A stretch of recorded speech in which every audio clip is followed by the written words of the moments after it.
Alléluia. Au verset 4, ils sont enrichis. Et par la puissance du luxe.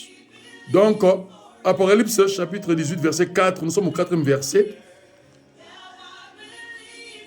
Ces gens-là qui ont un pouvoir oligarchique sont enrichis par le luxe. Mais quel luxe que Satan leur a accordé le pouvoir maléfique et de mal gérer le bien de Dieu. Parce que l'humanité est le bien de Dieu. L'humanité, c'est le patrimoine de Dieu, mais qu'il a donné comme héritage à l'être humain. Et j'ai entendu du ciel, dit l'apôtre Jean, une autre voix qui disait « Sortez du milieu d'elle, mon peuple », c'est-à-dire les enfants de Dieu, les chrétiens régénérés, afin que vous ne participiez point à ces péchés et que vous n'ayez point de part à ces fléaux de jugement. Car ces péchés, les péchés de la Babylone la Grande, se sont accumulés jusqu'au ciel. Et Dieu s'est souvenu de ses iniquités. Payez-la comme elle a payé et rendez-lui au double selon ses œuvres. C'est ça le jugement de Dieu. Dieu les jugera doublement, 2 fois, plus sévèrement, et leur fera payer leurs maux 2 fois, plus sévèrement. Dans la coupe où elle a versé, versez-lui au double. Donc le mal que tous ces oligarches font à l'humanité, ils vont en payer le double. Alors, verset 7. Autant elle s'est glorifiée et plongée dans le luxe, autant donnez-lui de tourments et de deuil. Parce qu'elle dit en son cœur, je suis assise en reine, et je ne suis point veuve, et je ne verrai point le deuil. À cause de cela, en un même jour, ces fléaux arriveront, la mort, le deuil et la famine. Et elle sera consumée par le feu, qui est le feu de la parole de Dieu, le feu dévorant, le jugement dernier de Dieu. Car il est puissant, le Seigneur Dieu, qui l'a jugé. Alors, nous lirons le chapitre 19, qui est le chapitre final de notre enseignement. Versets 1 à 2. Après cela, j'entendis dans le ciel comme la voix forte d'une foule nombreuse qui disait « Alléluia ! Le salut, la gloire et la puissance sont à notre Dieu, parce que ses jugements sont véritables et justes, car il a jugé la grande prostituée qui corrompait la terre par sa débauche, et il a vengé le sang de ses serviteurs en le redemandant de sa main. Qui est la grande prostituée? C'est Babylone la Grande, qui représente aujourd'hui Illuminatis. Donc Illuminatis, qui justement représente tous les États, les 27 États les plus riches du monde et leurs alliés, en train de soumettre la terre à un esclavage ignoble. Tous ces chefs d'État et monarques en paieront le prix grave de ces jugements derniers. Et ils en payent déjà, parce que le jugement de Dieu est d'abord séculier, et puis s'étend jusqu'à la fin finale des choses, de toutes choses, c'est-à-dire au deuxième retour de Christ pour le jugement dernier, qui serait final. Alléluia. Alors, le verset 7 à 9, « Réjouissons-nous, soyons dans l'allégresse. » Réjouissons-nous, donc, enfants de Dieu, chrétiens régénérés, soyons dans l'allégresse et donnons-lui gloire. Gloire à Jésus-Christ, à Dieu le Père, le Fils et le Saint-Esprit, car les noces de l'agneau sont venues. C'est-à-dire là, c'est lors du millénium, du premier retour du Christ. Son épouse est parée. Il a déjà préparé son épouse, donc les véritables chrétiens, donc fidèles. Et il lui a été donné de se revêtir d'un fin lin éclatant, pur, car le fin lin, ce sont les œuvres justes des saints. Les saints, ce sont les chrétiens, c'est-à-dire ceux qui sont appelés des dieux, ecclésias, mis à part. Parce que dans Ecclésias, c'est-à-dire du grec Ecclésias, les appelés de Dieu, toute l'humanité est appelée. Mais parmi les enfants de Dieu véritables, il y a encore ceux qui sont corrompus.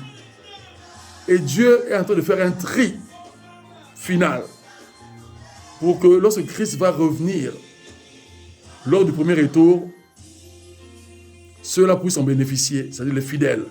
Et puis, il donnera une dernière opportunité, une dernière grâce.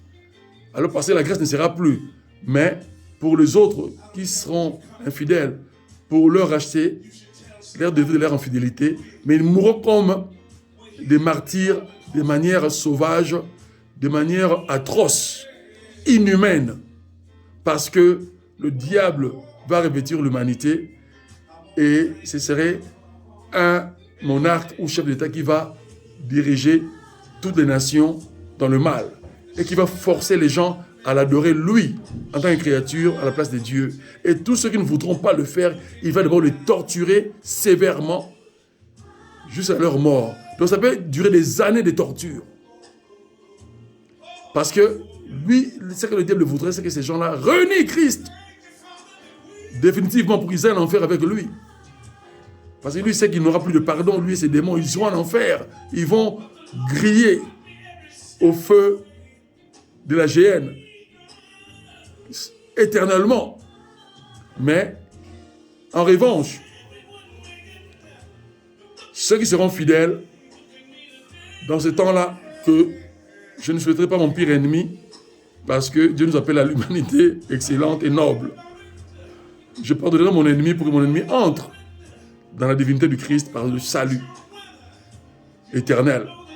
Donc, les chrétiens qui veulent déambuler, qui continuent avec entêtement, disant que Dieu est miséricordieux, il me pardonnera toujours, tôt ou tard, attention.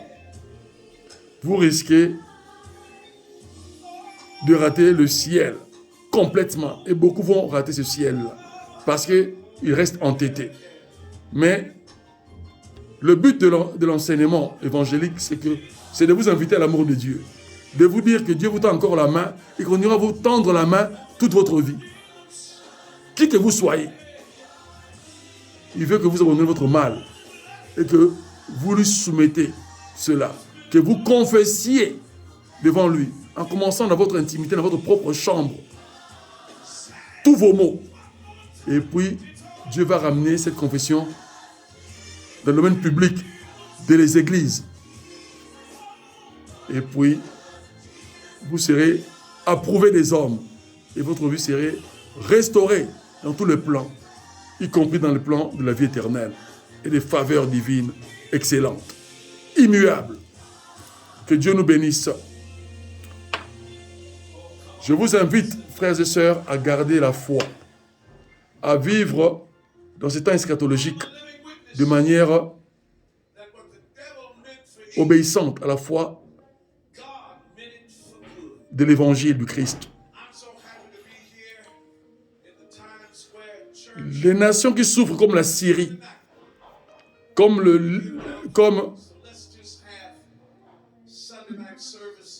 Libye, la RDC dans l'Afrique centrale, qui est une puissance économique africaine de haut rang, c'est-à-dire première, par toutes ses richesses minières enfouies dans son sol. Et qu'aujourd'hui, les Occidentaux en profitent en fabriquant des smartphones, des smart TV et de tous les gadgets qu'on nous met dans les automobiles, etc. Tous les systèmes de sécurité à distance,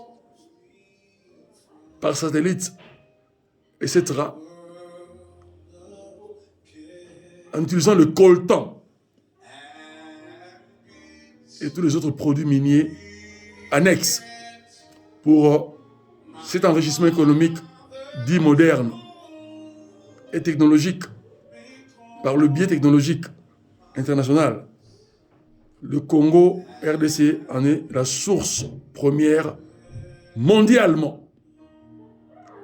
Mais les oligarches occidentaux et mondiaux sont en train de piétiner le Congo RDC parce que les Congolais manquent du patriotisme. Et Dieu appelle le Congolais au patriotisme. Et non seulement les Congolais, mais Dieu appelle tous les Africains, toute l'Afrique noire et maghrébine au patriotisme et à l'union des États africains pour faire un bloc tout puissant, développer une économie puissante qui serait internationale, mondiale.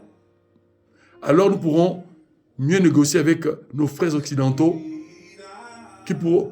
qui actuellement sont en train de nous mater par notre propre ignorance et nous nous laissons tromper par leur ruse. Utilisons la philosophie de Mao Tse-tung, que les Chinois aujourd'hui sont devenus alliés économiques des Européens occidentaux parce qu'ils sont restés unis, eux qui ont connu des guerres dans leur antiquité, des guerres tribales, des guerres dynastiques.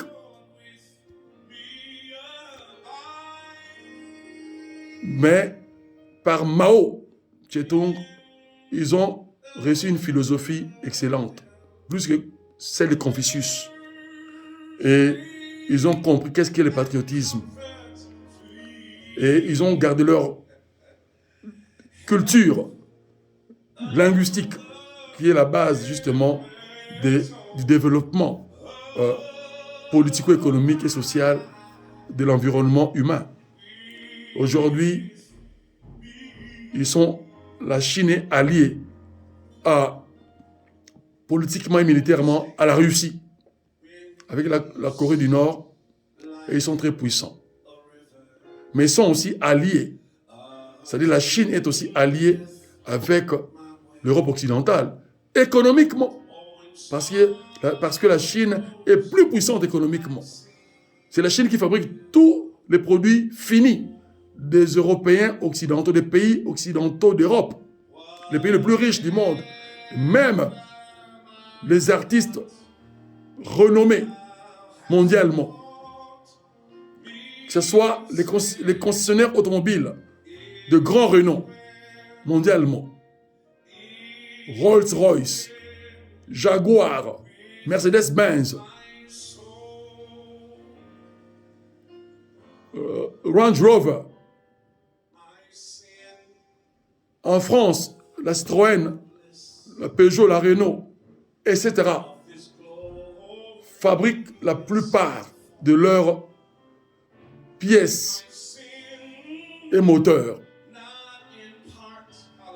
automobiles en Chine, parce que la main-d'œuvre leur coûte moins cher et puis c'est acheminé ici en Europe. Ils mettent leurs étiquettes et leurs noms et leurs marques. Pour les vêtements, les couturiers mettent leurs marques, leurs griffes. Et puis, ils les vendent à des prix considérables, mais des niveaux différents, variés. Pourquoi? Parce que c'est ce qui fait de la Chine une grande puissance économique et a aussi développé sa propre économie interne. Donc, Dieu veut que nous puissions être intelligents, mais humanistes. Pardonnons nos offenseurs, leurs fautes. Et l'humanité nous en parlera, les valeurs. Mais soyons patriotiques, africains. Faisons la volonté de Dieu. Croyons en Jésus-Christ. Abandonnons les religions et l'animisme, c'est-à-dire l'ancestralisme. Les ancêtres sont morts, vous pouvez aller prier dans leur tombe, rien ne se passera, mais le diable va vous prendre au piège. Ce seraient les démons que vous allez faire alliance et ils vont vous traquer toute votre vie parce qu'ils ne font pas de cadeaux. Il vous demandera votre sang, le sang de vos enfants, des membres de vos familles qui vous sont chers et votre propre sang au final. Parce que le diable n'a pas d'amis, le diable n'a pas d'enfants. Quand Christ dit que les enfants du diable, c'est-à-dire les acolytes du diable, ceux qui ont fait alliance avec le diable. Mais le diable, lui, il n'a aucune affection parental. C'est un mercenaire d'éternité, un destructeur de vies humaines. Christ nous l'a dit en Jean chapitre 10, verset 10, le rôle de Satan. Il ne vient que pour voler le bien qui est en l'humanité, détruire ce bien-là, et puis détruire, c'est-à-dire tuer l'être humain. Voilà. Son rôle, il vient pour dérober, pour nuire, et puis détruire l'être humain. Que Dieu nous bénisse. Gardons la foi, chers amis, chers frères et sœurs. Gardons les valeurs humaines qui sont bibliques. Parce que les valeurs humaines viennent de la Bible. Faire la part du bien et du mal et choisir le bien. Choisir le socle de la bénédiction. Choisir Christ et Jésus qui est la bénédiction universelle au sein de l'humanité. Et vivre ces valeurs qu'il nous a démontrées par son témoignage lors de son ministère terrestre. Il y a presque 3000 ans, nous sommes en 2021 ans, depuis que Christ est ressuscité, et nous sommes en train de tendre petit à petit les 3 millénaires. Que Dieu bénisse sa parole, qui est bénie éternellement. Que Dieu vous bénisse, frères et sœurs et chers amis. Que Dieu vous visite. Que Dieu vous démontre son amour et sa fidélité, qu'il change le cours de votre vie. Là où il y a les malheurs, je proclame, selon sa parole et selon son mandataire, son ministre, la bénédiction dans vos vies, à tous égards. La condition, chers amis, que vous obéissiez à la foi, que vous obéissiez au conseil divin. Et cette divinité, plus que ce que Socrate a dit, vous parle à votre conscience et intelligence humaine. C'est d'abandonner le mal et de faire le bien. D'abandonner la haine et la sournoiserie